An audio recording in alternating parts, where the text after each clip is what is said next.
ಮೊದಲನೆಯ ಪೂರ್ವಕಾಲದ ಇತಿಹಾಸದಿಂದ ವಾಚನ. ಅಧ್ಯಾಯ 5. ರೂಬೇನನ ವಂಶಜರು.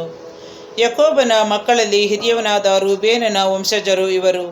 ರೂಬೇನ್ ತನ್ನ ತಂದೆಯ ಉಪಪತ್ನಿಯೊಡನೆ ಅಕ್ರಮ ಸಂಬಂಧ ಬೆಳೆಸಿದ್ದರಿಂದ ಚೊಚ್ಚಲು ಮಗನ ಹಕ್ಕು ಬಾಧ್ಯತೆಗಳನ್ನು ಕಳೆದುಕೊಂಡನು. ಈ ಹಕ್ಕುಗಳು ಜೋಸೆಫನಿಗೆ ಕೊಡಲ್ಪಟ್ಟವು.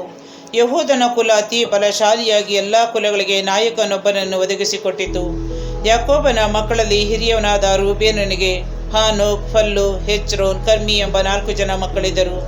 ಯೋವೇಲನ ವಂಶಜರು ಶೇಮಾಯ, ಗೋಗ್, ಶಿಮಿ, ಮೀಕ, ರೇವಾಯ, ಬಾಳ್ ಮತ್ತು ಬೇರ ಎಂಬುವರು. ಕುಲನಾಯಕ ಬೇರನನ್ನು ಅಸ್ಸೀರಿಯದ ಅರಸ ತಿಲ್ಗತ್ಪಿಲ್ನೆಸರನು ಸೆರೆಹಿಡಿದು ಗಡೀಪಾರು ಮಾಡಿದನು.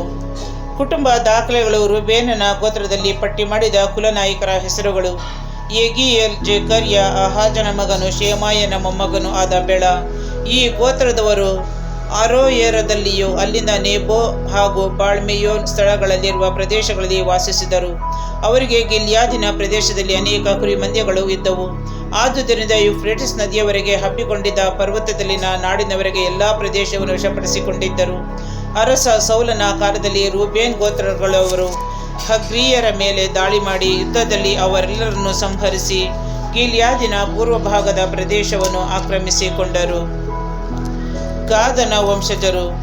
ರೂಬೇನನ ಗೋತ್ರದವರು ವಾಸಿಸಿದ್ದ ಸ್ಥಳದ ಉತ್ತರಕ್ಕೆ ಬಾಷಾನಿನ ಪ್ರದೇಶದಲ್ಲಿ ಪೂರ್ವದಲ್ಲಿರುವ ಸೆಲ್ಕದವರೆಗೆ ಗಾದ್ ಕುಲದವರು ವಾಸಿಸಿದರು. ಈ ಗೋತ್ರದಲ್ಲಿ ಯೋವೇಲ ಪ್ರಮುಖನು, ಶಾಫಾನ್ ದ್ವಿತೀಯನು. ಎನ್ನೈ ಮತ್ತು ಶಾಫಾಟ್ ಅವರು ಬಾಷಾನಿನಲ್ಲಿದ್ದ ಇತರ ಗೋತ್ರಗಳ ಸಂಸ್ಥಾಪಕರು. ಗೋತ್ರದ ಇತರ ಸದಸ್ಯರು ಸೇರಿದ 7 ಕುಲಗಳವರು: ಮಿಕಾಯೇಲ್, ಮೆಷೂಲಮ್, ಶೆಬ, ಯೋರೆ, ಯಕ್ಕನ್, ಜೀಯ ಮತ್ತು ಏಬೇರ್ ಎಂಬುವರು. ಹೂರಿಯ ಮಗ ಅಬಿಹೈಲನ ವಂಶಜರು: ಅಬಿಹೈಲ, ಹೂರಿಯ, ಯಾರೋಹ, ಗಿಲ್ಯಾದ, ಮಿಕಯೇಲ, ಎಬೀಷೆಯ, ಯಗ್ದೋವಿ, ಅಹೀಬೂಬ ಎಂಬುವರು. ಅಬ್ದಿಯೇಲನ ಮಗನು ಗೂನಿಯ ಮೊಮ್ಮಗನು ಆದ ಅಹಿಯು ಈ ಗೋತ್ರಗಳ ಮುಖ್ಯಸ್ಥನಾಗಿದ್ದನು. ಅವರು ಬಾಷಾನ್ ಮತ್ತು ಗಿಲ್ಯಾದ್ ಪ್ರದೇಶಗಳಲ್ಲಿಯೂ ಪಟ್ಟಣಗಳಲ್ಲಿಯೂ ಶಾರೋನಿನ ಹಸಿರುಗಾವಲುಗಳ ಪ್ರದೇಶಗಳಲ್ಲಿಯೂ ನೆಲೆಸಿದರು.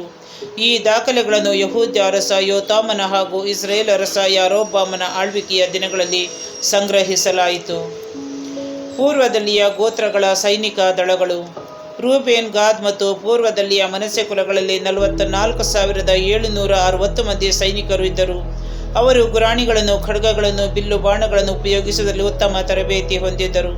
ಅವರು ಏಟೂರ್, ನಾಫೀಷ್, ನೋದಾಬ್ಗಳಲ್ಲಿಯ ಹಗ್ರೀಯರ ವಿರುದ್ಧ ಯುದ್ಧ ಮಾಡಿದರು. ಅವರು ದೇವರಲ್ಲಿ ನಂಬಿಕೆಯನ್ನಿಟ್ಟು ಸಹಾಯಕ್ಕಾಗಿ ಪ್ರಾರ್ಥಿಸಿದರು. ದೇವರವರ ಪ್ರಾರ್ಥನೆಯನ್ನು ಆಲಿಸಿ ಹಗ್ರೀಯರನ್ನು ಅವರೊಂದಿಗೆ ಒಪ್ಪಂದ ಮಾಡಿಕೊಂಡವರನ್ನು ಸೋಲಿಸಿ ಅವರ ಮೇಲೆ ಜಯ ಹೊಂದುವಂತೆ ಸಹಾಯ ಮಾಡಿದರು. ಅವರು ವೈರಿಗಳಿಂದ 50,000 ಒಂಟೆಗಳನ್ನು, 2,50,000 ಕುರಿಗಳನ್ನು, 2,000 ಕತ್ತೆಗಳನ್ನು ವಶಪಡಿಸಿಕೊಂಡರಲ್ಲದೆ 1,00,000 ಜನರನ್ನು ಯುದ್ಧ ಕೈದಿಗಳನ್ನಾಗಿ ಸೆರೆ ಹಿಡಿದರು. ಯುದ್ಧವು ದೇವರ ಚಿತ್ತಾನುಸಾರವಾದದ್ದರಿಂದ ಅವರು ಅನೇಕ ವೈರಿಗಳನ್ನು ಸಂಹರಿಸಿದರು ಮತ್ತು ತಾವು ಸರಿಯಾಗಿ ಹೋಗುವ ಕಾಲದವರೆಗೆ ಅಲ್ಲಿಯೇ ನೆಲೆಸಿದರು. ಪೂರ್ವದ ಮನಸ್ಸೆಯ ಜನಾಂಗ.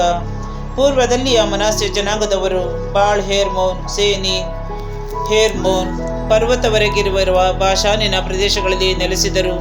ಅವರ ಜನಸಂಖ್ಯೆ ಹೆಚ್ಚು ವೃದ್ಧಿಗೊಂಡಿತು. ಅವರ ಗೋತ್ರಗಳ ಮುಖ್ಯಸ್ಥರು ಏಫೆರ್, ಇಷಿ, ಏಲಿಯೇಲ್, ಅಜ್ರಿಯೇಲ್, ಯೆರೆಮಿಯ, ಹೋದವ್ಯ, ಎಫ್ತೀಯೇಲ್ ಎಂಬುವರು. ಇವರೆಲ್ಲರೂ ಪ್ರಖ್ಯಾತ ಸೈನಿಕರು, ತಮ್ಮ ಗೋತ್ರಗಳ ನಾಯಕರು ಆಗಿದ್ದರು. ಪೂರ್ವದ ಗೋತ್ರಗಳ ಗಡೀಪಾರು. ಆದರೆ ಜನರು ತಮ್ಮ ಪಿತೃಗಳ ದೇವರಿಗೆ ಅವಿಧೇಯರಾದರು. ಆ ಪ್ರದೇಶದಿಂದ ದೇವರೇ ಹೊರದೂಡಿದ ಬೇರೆ ಜನಾಂಗಗಳ ದೇವತೆಗಳನ್ನು ಪೂಜಿಸಿದರು. ಆದುದರಿಂದ ಅಸ್ಸೀರಿಯದ ರಾಜ ಫೂಲ್, ಇವನಿಗೆ ತಿಲ್ಗತ್ಪಿಲ್ನೆಸರ್ ಎಂಬ ಹೆಸರು ಇದೆ, ಅವರ ಮೇಲೆ ದಾಳಿ ಮಾಡುವಂತೆ ಇಸ್ರಾಯೇಲ್ ದೇವರು ಪ್ರೇರಿಸಿದರು. ಅವನು ರೂಬೇನ್, ಗಾದ್ ಮತ್ತು ಪೂರ್ವದಲ್ಲಿಯ ಮನಸ್ಸೆ ಗೋತ್ರಗಳವರನ್ನು ಗಡೀಪಾರು ಮಾಡಿ ಅವರನ್ನು ಹಲಹ, ಹಾಬೋರ್, ಹಾರ ಎಂಬ ಪ್ರಾಂತ್ಯಗಳಿಗೂ ಗೋಜಾನ್ ನದಿಯ ಪ್ರದೇಶಗಳಿಗೂ ಸೆರೆ ಒಯ್ದನು. ಅವರು ಅಲ್ಲಿಯೇ ನೆಲೆಸುವಂತೆ ಮಾಡಿದನು.